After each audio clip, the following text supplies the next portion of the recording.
Hello everyone, welcome back to the dig site that is Fossils and Things, and we're going to continue our mini indie series of Shelter 2.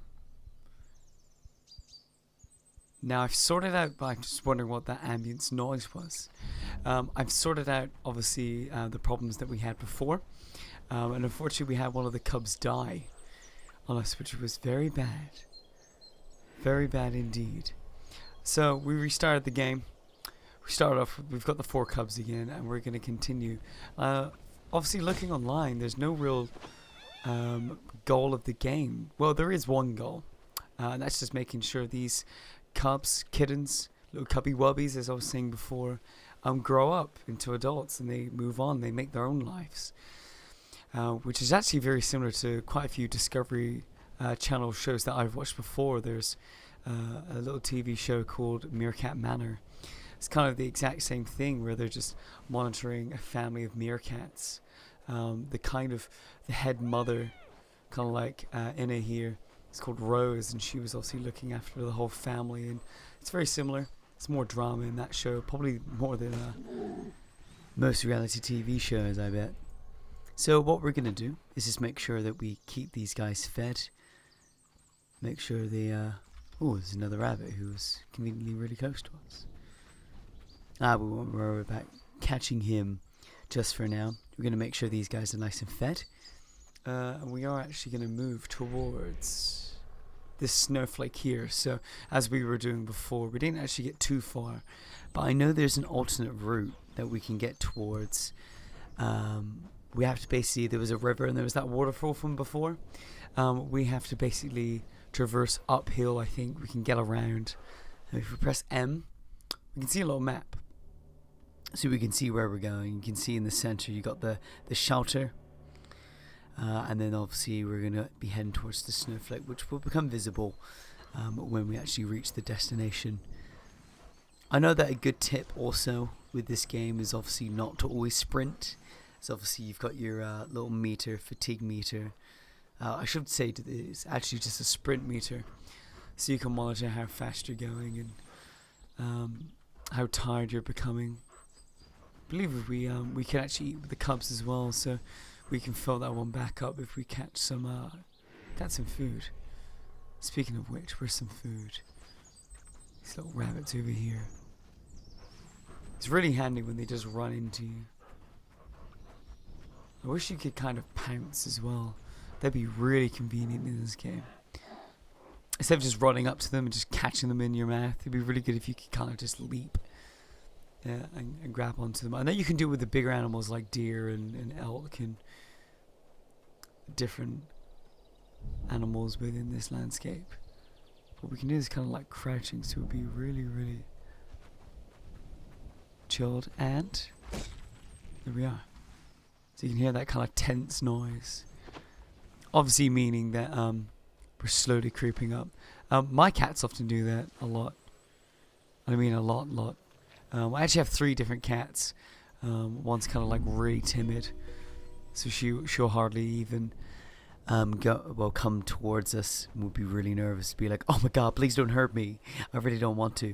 And then we got 2 normal cats who are just chilled, and they're really fat and they don't care. You know, they're like, oh hey, you're gonna feed us again? That's pretty cool. And they'll really take you for granted. And then again, that's what you get for cats. They're semi-domesticated. Basically, we're going to keep grabbing more rabbits so they can continue to feed. And like a day ago or so, they were starving, and obviously each time we feed them, each time we go to a river, and obviously like this little watering hole, which will show us a little diagram. Mouse left to obviously feed from there, or to drink from there, not feed. We're hydrating ourselves. The more we do this, kind of like, it's great because we're also teaching the cubs or kittens. You know, I'm just going to call them cubby wubbies from now on. It's better like that. Teach them obviously vital techniques of obviously, you know, learning how to survive. So when it starts getting dark, it's a really, really bad idea.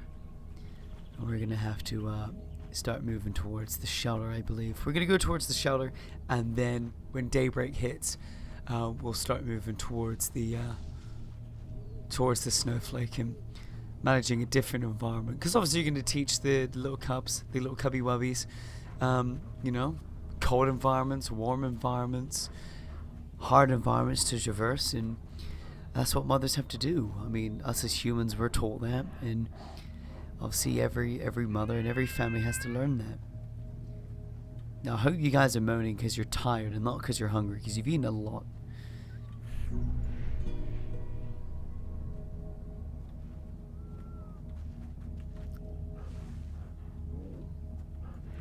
Oh, it looks like he's cold. Come on. Come on, let's get in the shelter. He's not wanting to move, is he? Is it because he hasn't eaten, really? Let's get you in there.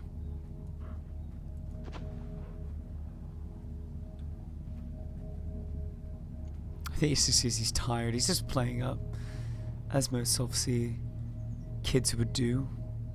So these guys are like, kind of seem like 5-6 years old.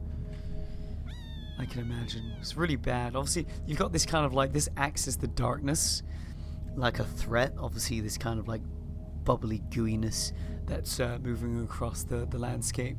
That kind of acts as, obviously, that's bad guy bears. So when anything's bad, we're gonna go with bad guy bears, because obviously it's gonna be a big danger for us, and it's actually retracting now. It's moving back into itself. So it looks like, give us a second or two, we will actually move until day. We'll go grab some breakfast and then move towards that snowflake there. Also, well, I'm really enjoying this game. It's a nice break from the running, gunning, fighting games that obviously you're so used to. Obviously, most indie games are going to be relaxing anyway, but obviously these kind of games where you're just put into a motherly role and you have to help, you know, help your kids grow and make sure they can survive and teach them different techniques. Obviously later on we're gonna, and in the last episode we learned how to jump into an elk and take that one down, and these are the different things they have to learn. They're not going to pick up from nowhere. They have to learn it from someone, and we're the ones actually given that task as the mother. So there's, and these guys are moaning because they want some food. See if we can find a group of rabbits all together. We can slowly move up upon them. And obviously this prowling as well.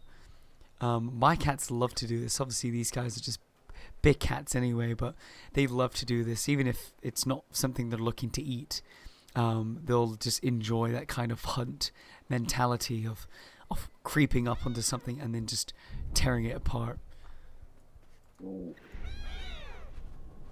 And when I say tearing apart, I mean like tearing your hands apart. So they scratch you to pieces. Okay guys, breakfast. Breakfast time.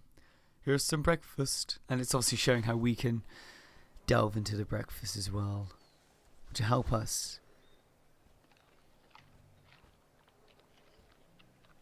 Making sure everyone's got a bit.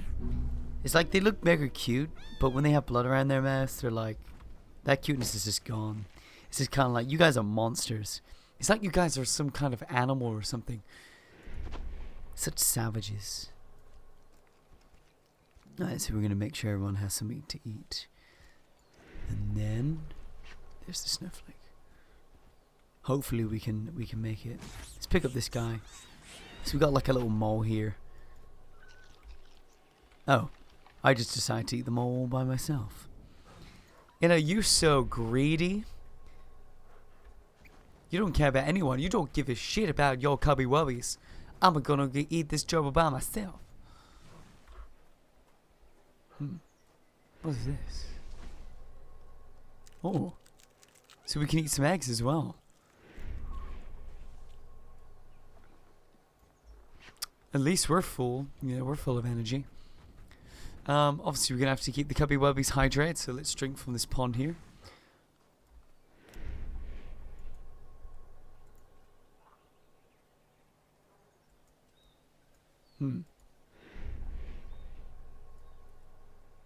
Yeah, these guys are slowly slowly catching up to us. I'm not going to eat these, but I'm going to see if they'll come up to them and eat them here. I'd rather them eat the eggs, get all their nutrients first. I love the whole like acoustic guitars in the background as well. Makes the whole environment very peaceful.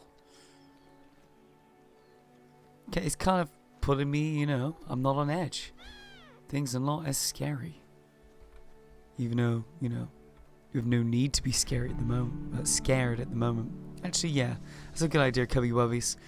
Let's have some of these eggs as well. I think they've actually grown a little bit, which is very, very good news. It means we're doing our job properly. But I'd like to introduce them to a new environment.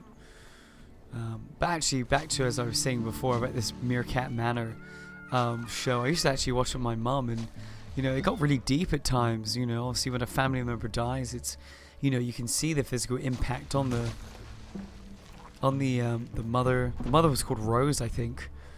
You could see the impact whenever she would like lose her babies, or and actually like in the kind of finale of the whole show, you know, Rose, the kind of dominant female, the alpha female, ended up dying. You know, she got bit by just a normal snake, poisonous snake, and she got taken down, and you know, it kind of seemed like the whole group was lost, but obviously, you know, Rose had taught her the techniques that they needed to survive. And that's like we're doing in this game right now. Even though how beautiful that how that actual waterfall is, it's actually very bad. This guy's just giving a bit of a shout. Is there any way I can go towards... go up this way and just kind of loop around? I'm sure there is a way. Keep an eye. The bad thing is, this is where last time where I was before, and actually one of the cubs died because they ran out of food. So it seems like food is very scarce in certain areas as well. It's like making sure you kind of like micromanage the kids while obviously you make sure you feed yourself. And so there we are. Create a little family of rabbits over here. Try not to run too fast, so they're not going to get scared away. So we can take them down and feed upon their flesh. I'd like to feed upon your flesh. Yeah, we want to make sure we can do that. I know you guys are moaning. It's perfectly fine to moan. There we are. Little kids, feed upon their flesh. There we are. It's kind of funny as well. It's, you know, you get into that kind of like motherly role. Is I'm not being too concerned about obviously my stamina meter here. I'm making sure those guys are fed and, you know, they're you know, capable of surviving. Even know how cute they try and look. The blood around their faces just makes it look, you know, they're not so friendly. So they've eaten the eggs, getting tons of protein, making sure they can, you know, get their gains and be jacked up and all that malarkey. So you guys are gonna eat this, but why is this little cubby wubby just here? Is there any reason? Where are you? Is he just lazy? Or is he like not eating?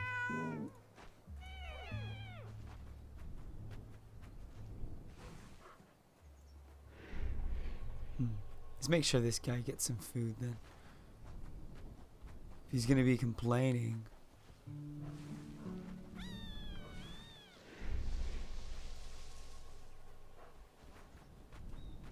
But it's good. Obviously this would happen in nature as well. Obviously, you know, whenever you got an injured family member, obviously if, you know, probably one of your cubs, one of your little babies, obviously you're going to pick them up and make sure that, you know, you can get them to an adequate food source, or, you know, make sure they're in a nice warm place. If I put this guy down now, would he move? No. It kind of feels like they're still in the stage where they're not you. I don't want to pick up you. You want to make sure that they're strong enough.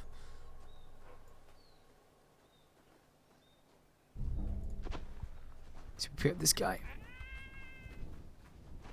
There we are. Let's bring it back to this little guy, the little moaner.